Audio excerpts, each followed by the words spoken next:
Hi, Kelly. How are you? You're you're muted. I'm in the middle of, I'm heating up my lunch too. So Oh, good. I I sent you an know. email back about those prep classes. I'm sorry it took me so long, but No problem at all. It was just a question that came up at our exec. No big deal. Yeah, usually I'm like running right at the last minute, and I thought, no, today I'm going to be the first one on. So you do what you got to do. very good. Okay, I'll be right back. Okay, sounds good.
Lunch is served. All right. Anything good today? Meatballs from DLM. Yum. Can't Yeah. go wrong with that. Yeah. My husband is recuperating from back surgery, but he's able to drive. So he went and got some meatballs yesterday. And Oh, wow. That's pretty major. yeah, it was 9-hour surgery. Oh my goodness. Wow. Yeah. Yeah. Hi, Kyle. Hello. Hello, Kelly. Hi, Darcy. Beautiful day out there. Yeah. Yeah, maybe Starting we to ought to feel go a little outside. hopeful. Yep.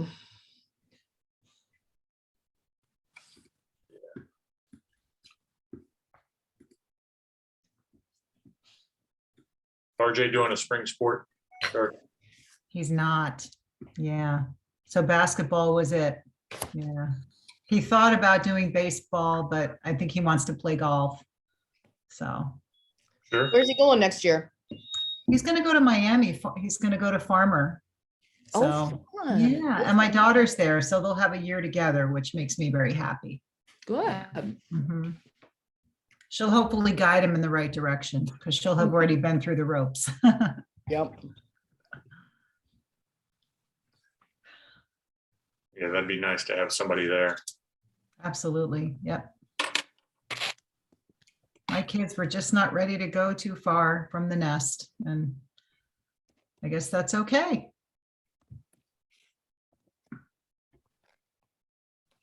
Especially in today's world. Yeah. Mhm. Important thing is they're where the right fit is. Totally agree. And that they really put their mind to the opportunity to learn. Yep. Yeah. I know it's been nice having my girls both in the same spot now in their graduate work. It's a big deal. Rachel taking care of Kristen Kelly, Yeah. being able to show her the ropes and where Oh, to that's get. great. They're in Athens still, right? Yep, Cool. yep, they are. It's a fun place to be. In Athens, Georgia, which is it is a fun place to be. Yeah. Yeah. Yeah. I think I knew that. Yeah. Yeah. That they were in Georgia. We have a bulldog in our family. My stepson graduated from there. Hmm. Hi, Paul. Hi, good to see you. You too.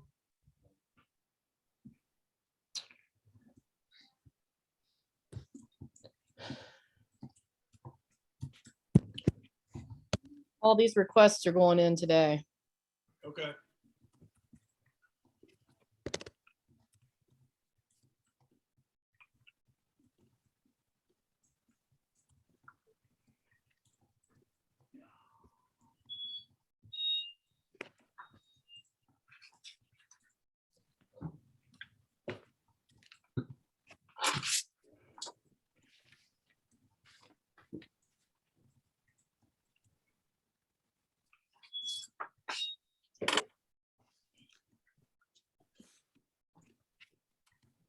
Just gonna stop the video since I'm eating.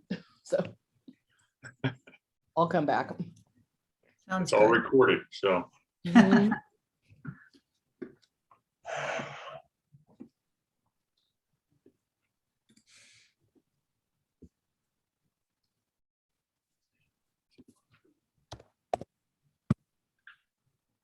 Hi, Bob.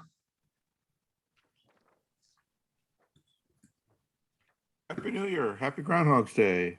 Happy Valentine's Day. Happy March 15th almost. Yay. Happy St. Patrick's Day. Really close to that. Yeah.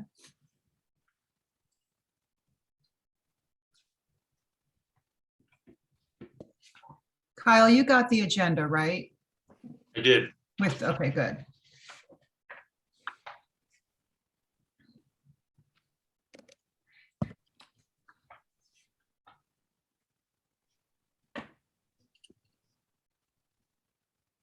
Just a couple more minutes.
I apologize in advance if anybody hears my pug snoring. He tends to do that. Well, I guess we'll go ahead and get started. I'm sure people will be flooding in as we get started. Does that sound good? Okay. Yeah, Um, it sounds good. All right. Well, welcome, everybody. It's really good to see everyone. Since we didn't have a meeting in January, it's nice to reconnect and feel like we're an actual PTO. So welcome on this beautiful day. Seems like spring's possibly in the air. I think we'll just go ahead and jump right in with Kyle's report. Great. Yeah, I know that maybe this is not a great time for some, but I know Tracy was saying there were a few asking about making sure that it was recorded so they could circle back. Yeah, That's great. So I've only got 4 things, but each one of my things has like 5 or 6 or 8 bullet points underneath each one. So, but it is nice. You're right. We missed the January one, and I was thinking about my update in January is totally different than what it is today, and how things have changed and where we were. We were right in the middle of Omicron, and numbers were moving forward, and we had just put the masks back in and all of those things. And now, a couple of months later, here we are. So we were working really hard just to stay in school, and several of our neighbors were not able to, or they were bouncing back and forth. They're having to close down for a few days because of subs and all of those things. But now, you go, oh yeah, that's right. That was just a couple of months ago. So we're excited about having everybody back and kind of resuming some sort of normal. But what scares me is that was only 2 months ago. So then what does it look like in 2 months for us? And I know Paul's talking about commencement and prom and doing those kinds of things. We're planning and moving forward, but as we all know, it's all a little dicey as we work. So I think the big things, and Paul, I'm sure we'll cover some of those along with Tim, but we're continuing to have more and more people in the building with concerts and activities and things that are going on. I know that some of our people, some of our community, and some of our staff are a little hesitant still and not sure how much or when or how often. And so we're still working through that. And we still have some events in person. We have some virtual, like the PTO meeting. And we have some that are hybrid, where we've got both going on. And we'll continue to move back toward whatever normal was, or whatever that may look like, keeping some of the good and jettisoning some of those painful things, some of those protocols and things as we continue to move forward. But activities, winter sports wrapped up.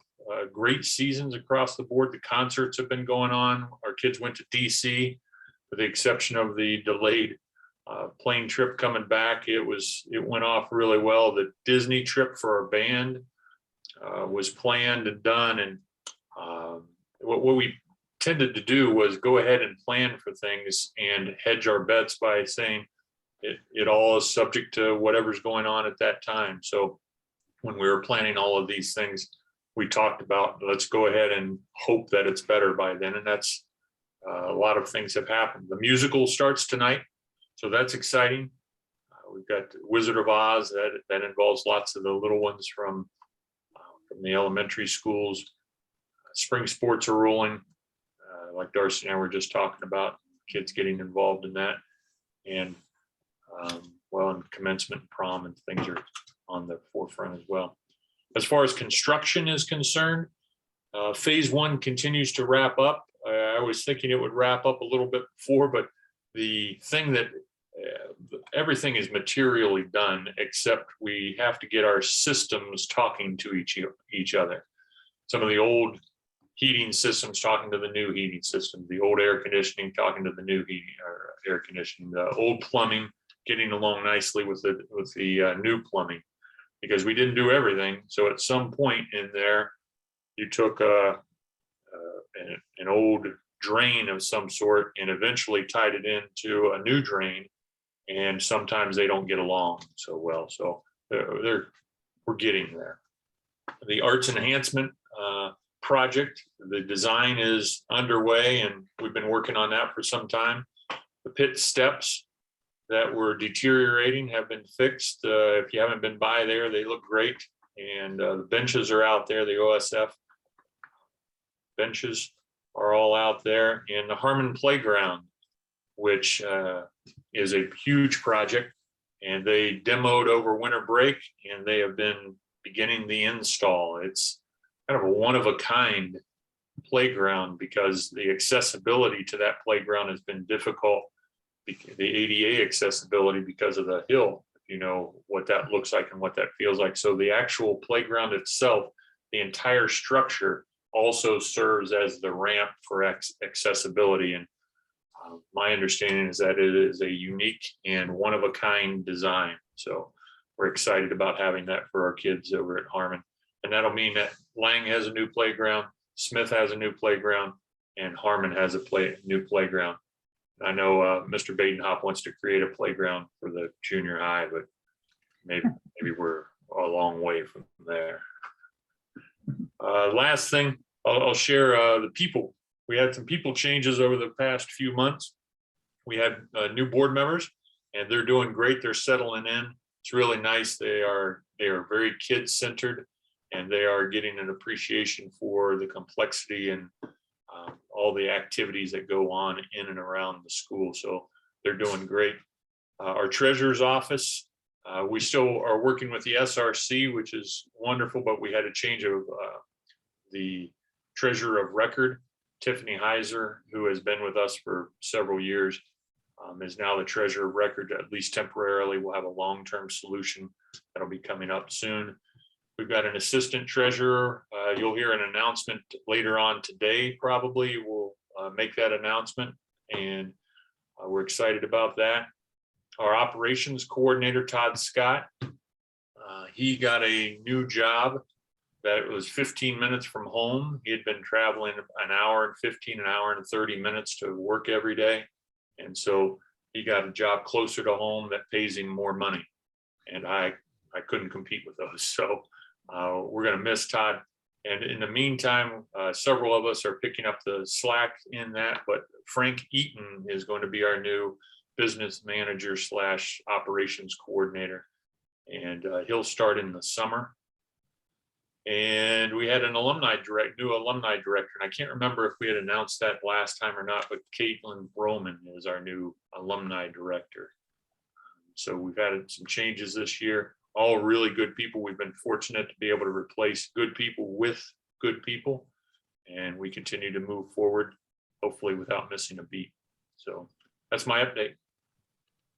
Thank you, Kyle. Lots of really exciting things and new energy, and that's all sounds very good. Thank you so much. All right, and now we will go to Mr. Badenhop. Hi.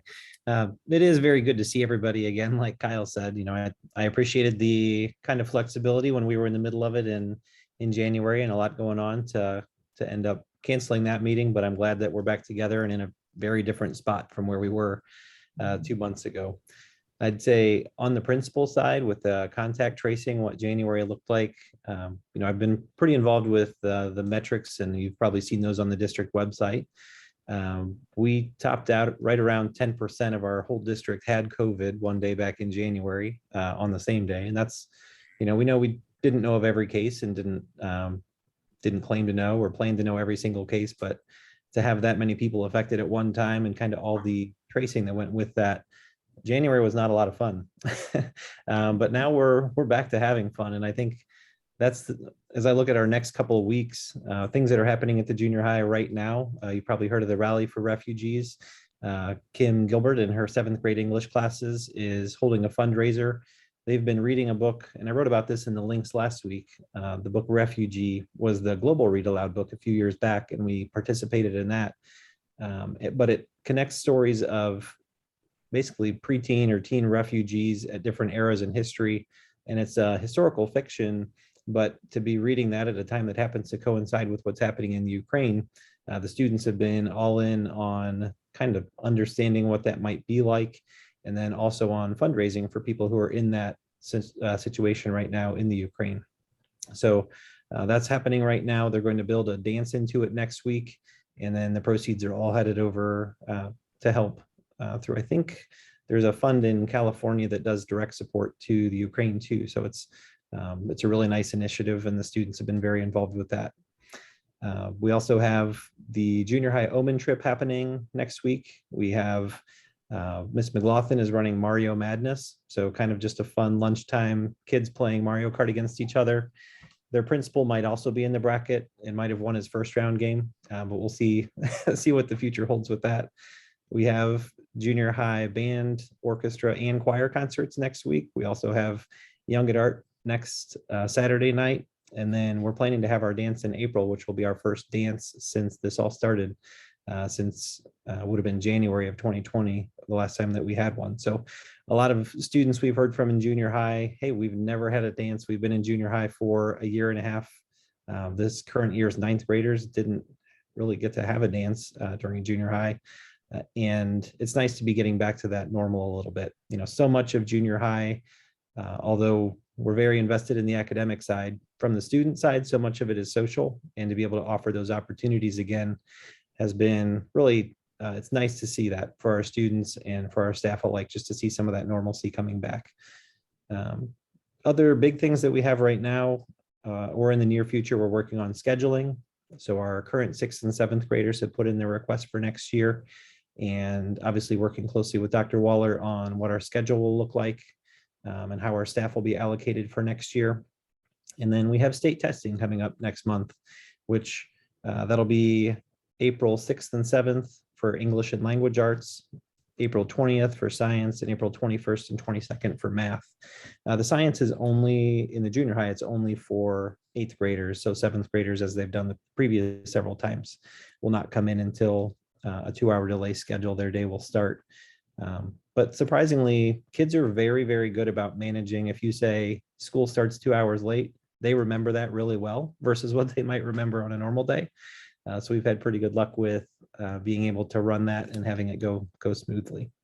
So there's just a lot happening right now at the junior high, and it's an exciting thing for those to be kind of the normal junior high experiences and some of those fun things.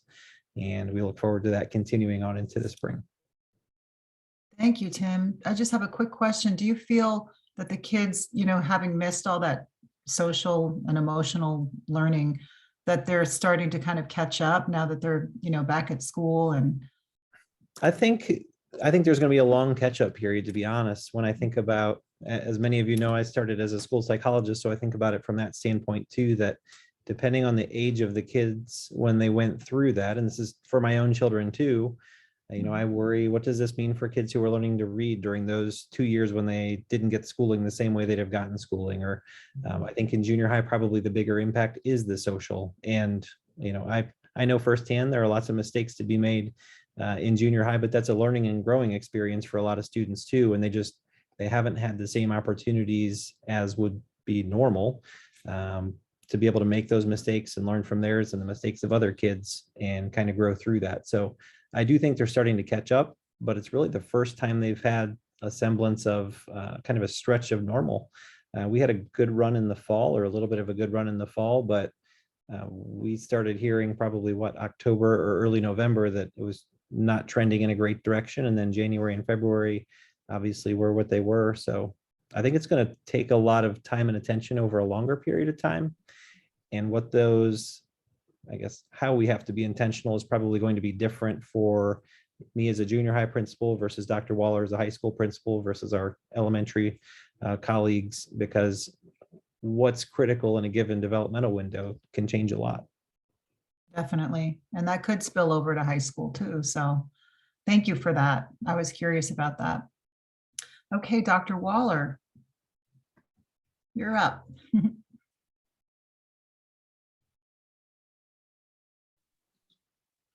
All right, thank you, Darcy. Good to see everybody. I won't repeat some of the things that are coming up, but you know, as far as the playgrounds go, I think that's awesome. We would like a skate park, so we actually have over on the side that it's kind of almost a bowl already. So I think we got some room for that. The March 13th is daylight savings time, so don't forget to set your clocks. I know Dr. Ramey mentioned Disney. That was an awesome experience for our students, and it was cool to see the pictures of them in front of the Magic Castle marching. It's going to be fun this weekend with the musical Wizard of Oz and all the kids from the elementaries being involved in that. I think we've sold a record number of tickets to this program tonight or this weekend. So I think that's going to be great. We start at 8. Normally we start at 7. The reason that it's a little bit later start is because it takes a long time to put all this makeup on that the kids are wearing. And there's a lot of prep before each show. So, and there's a lot of people involved. So that's why the later start, if anybody kind of asks that question, but I think that's going to be great. And Tim mentioned Young at Art. So that's going to be wonderful to walk around and see the performances here around the high school, junior high. Right before break, we had our freshman challenge. Mrs. Fiore ran that and did a wonderful job.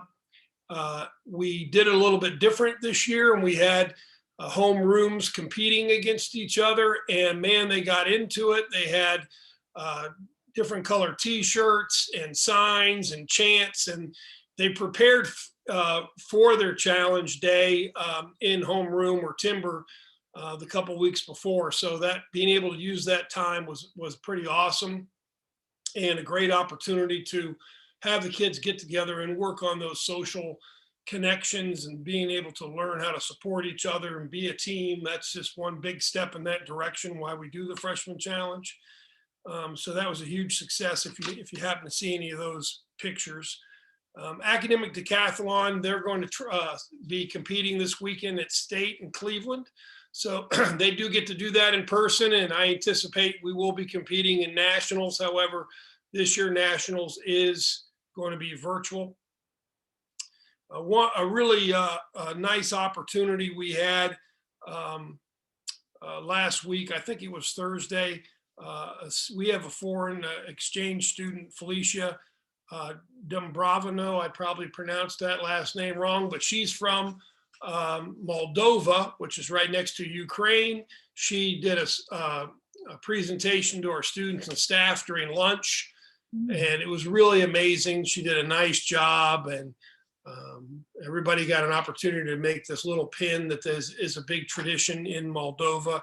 I write about it in the newsletter, so there's more details there, but just kind of makes you realize, you know, we think Ukraine's so far away, and then here we have a student from Moldova right here with us while this is all taking place. So that was a really nice experience for our students. March 18th, we've got our turnabout dance. So that's on a Friday, and that'll be a lot of fun for our students, just to be back to our normal, you know, if you remember, we did our homecoming dance outside, which was actually really awesome, but we'll be doing the turnabout in the down here in the West Gym like we have in the past. And the rest of the end of the year activities, we're planning on doing just as we traditionally would so far.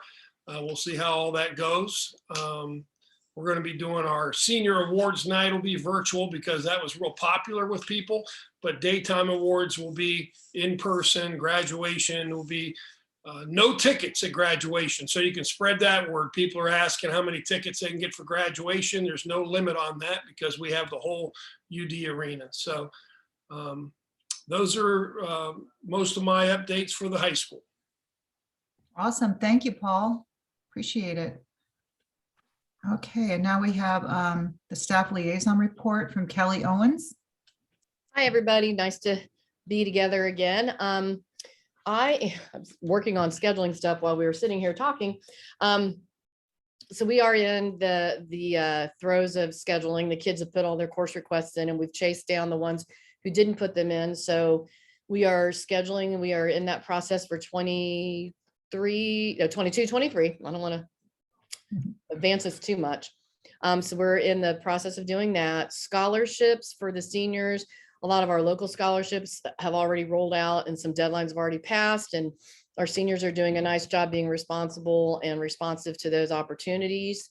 And Paige Lumpkins and Kristen Bull Freeman did an online meeting, virtual meeting last night for parents of students with disabilities who are planning for college. It was the first time, don't know if it's going to be a yearly thing, but they did a really nice job with that. I was able to sit in on it, and they split it up with 9th through 11th graders, and then they had one for seniors, and had just one family for the seniors, but so they got a lot of individual attention. And then we are also having on March 23rd, we decided to put an extra junior parent night in, because we've already been in the classrooms for the juniors about their planning for their college piece, their college exploration. So we decided that we would go ahead and add an evening. So that's March 23rd. It's virtual at 6:30 p.m. for parents of current juniors, just to give maybe a little heads up on what's coming down the pike for those students who are planning on going on to college or whatever their plans are after, but it'll be more specifically for those kids who are planning on going on to college. We will still have the junior parent meeting, and senior, then those parents will be seniors. We'll still have those in the fall as normal. Excuse me. But we will do that meeting for the junior parents class of 2023 virtual on the 23rd of March. Just as Paul was saying, all the end of year activities, we've got AP exams coming up and end of course exams prior to that. So this March, April, and May really kind of go by in a flash. So lots going on here, but it's an exciting time, and it's really nice to see the students' faces again. Without the masks, it's kind of having to learn them again. So it's really nice to be able to see them and reconnect in another way. So thank you. Absolutely. Thank you, Kelly.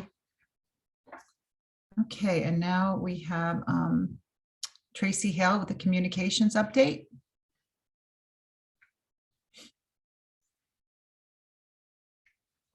This.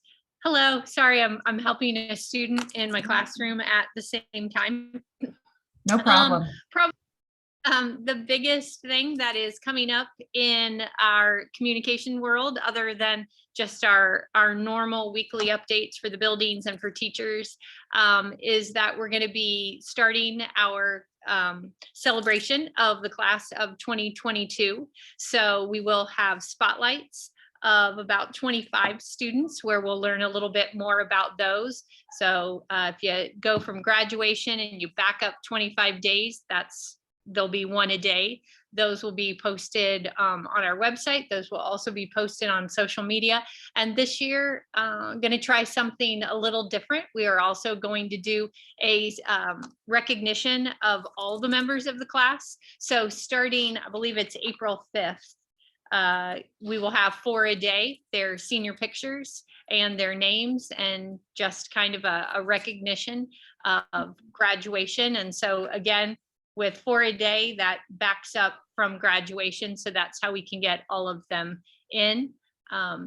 So we'll be using the same picture that is going on their sign that will go for their yard sign as well. And we've already started getting the permissions for that and all the other parts that go into graduation, like their baby pictures and getting pictures for the slideshow as well. So hopefully that will be some special recognition. And because we are not, a huge school, we can do that a little easier than maybe some of the schools where they have 700 and 800 kids graduating in a class. So that'll be fun, and that all kind of gets underway when we get back from spring break, and then we'll have lots of spotlights from that time through the end of the year. Wow, that's exciting. That's really great. Thank you so much, Tracy. It's Sure. going to be a busy time after spring break, I'll tell you that, for all of us. Okay, and now I have the treasurer's report. Kelly couldn't be with us today because she's driving to a academic decathlon event. So I will just read the information she sent me. The March 2022 financial statement shows a bank balance of roughly $34,000. which includes 2,250 of the class of 2022 JA funds. February financial activity included our $1,734 distribution from the Dorothy Lane Good Neighbor Program, which is about $1,200 less than planned. The DLM has capped their Good Neighbor Program at a total of $40,000 for distribution to all participants. So I think that's why. So 1,700 is the approximate maximum that we'll receive in the future. We have $10,000 of programmed funding yet to spend in this school year and 20,000 of unprogrammed funds. So exec and I have been meeting, talking about how we want to utilize those funds. So that's a good problem to have. So that is Kelly's update. And we don't have any committee updates that I'm aware of. If there's anybody here on the PTO who has anything to share, please feel free. Now would be your time to do so.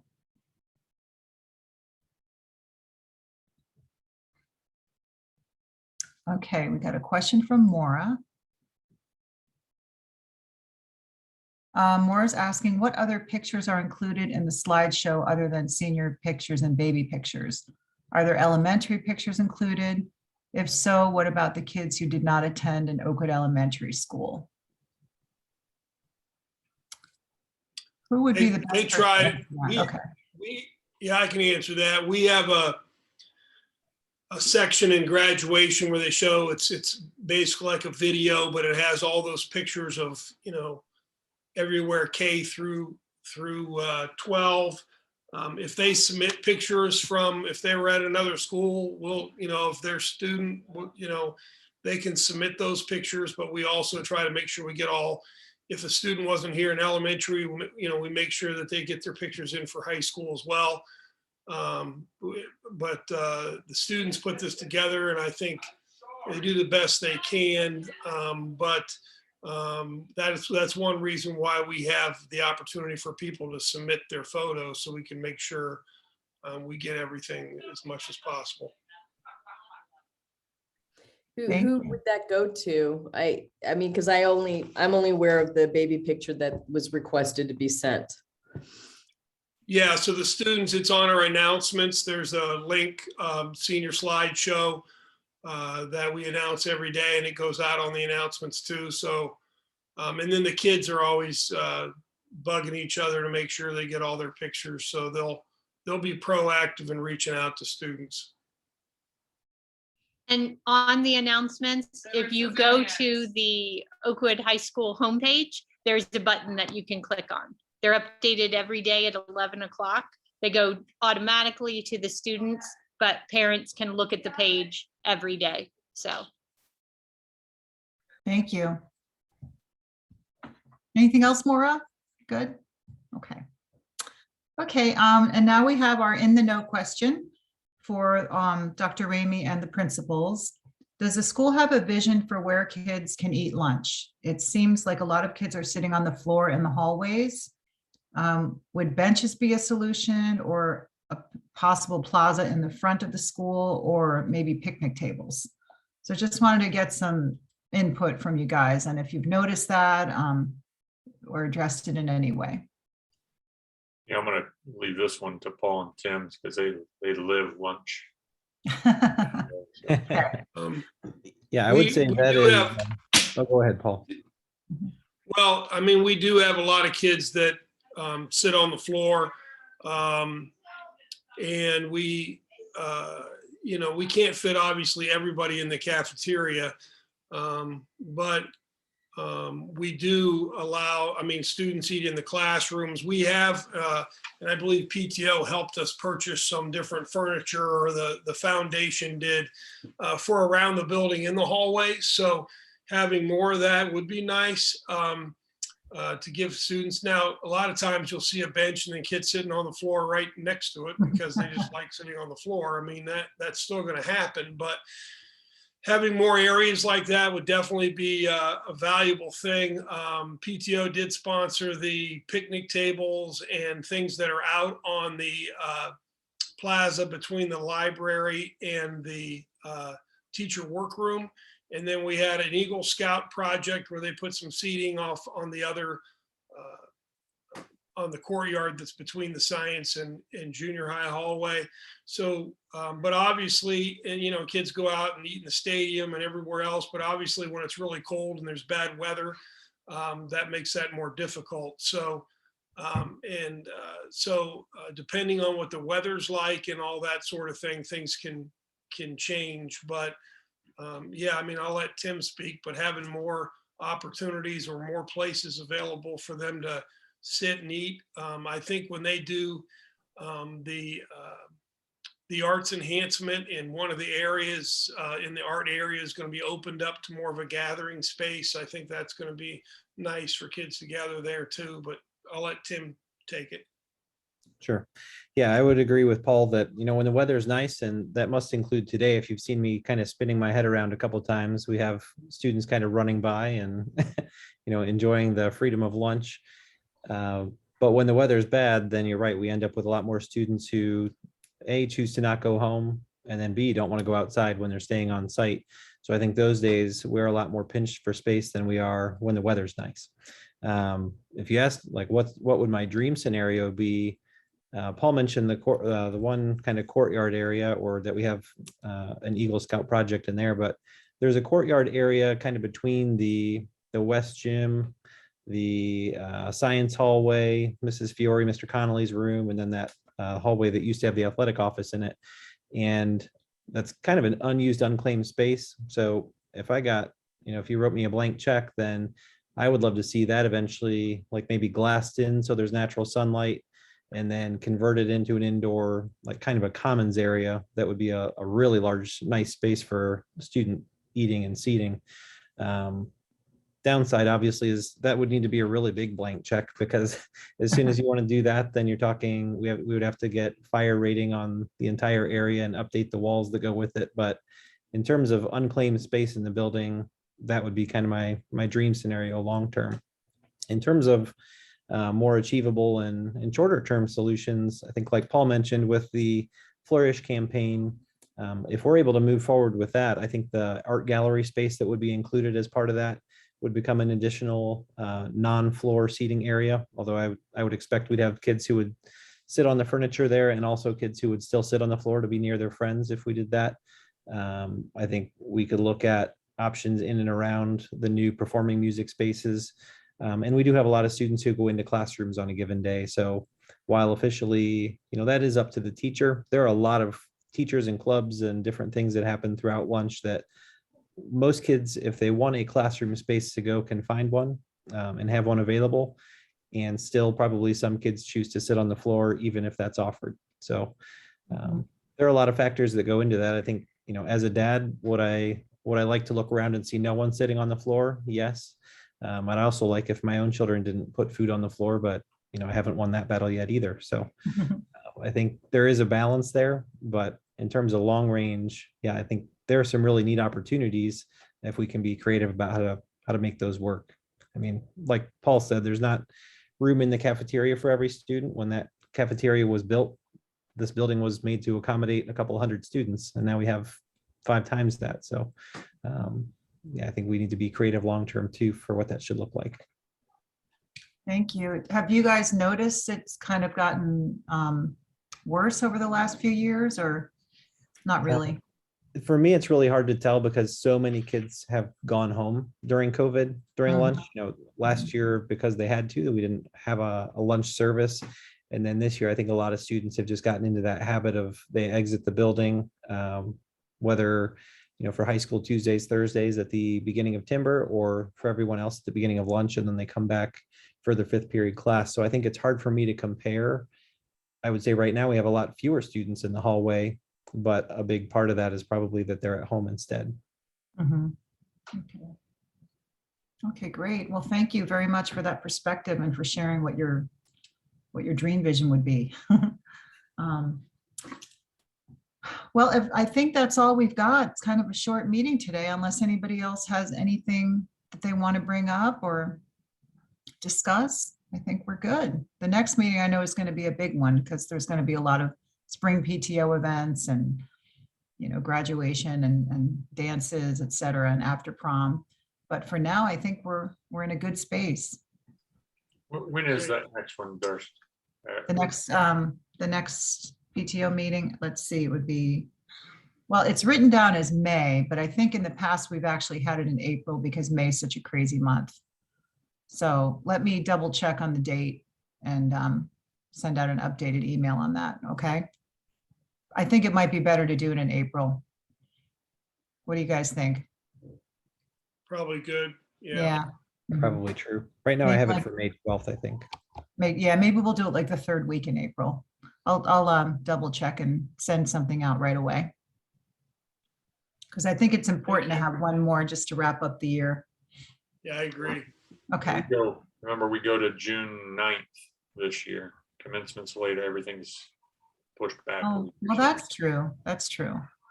Okay. School is later, yeah, you're right. So maybe we could just leave it in May. I'll take a little survey and we'll see what's best for everybody. So, but thank you all very, very much. Enjoy the rest of your day. And I look forward to. Thank you, seeing everybody. next Good to meeting. see Thank you. you. Yep, great to see everyone. so much. Bye-bye. Thank you. Bye-bye.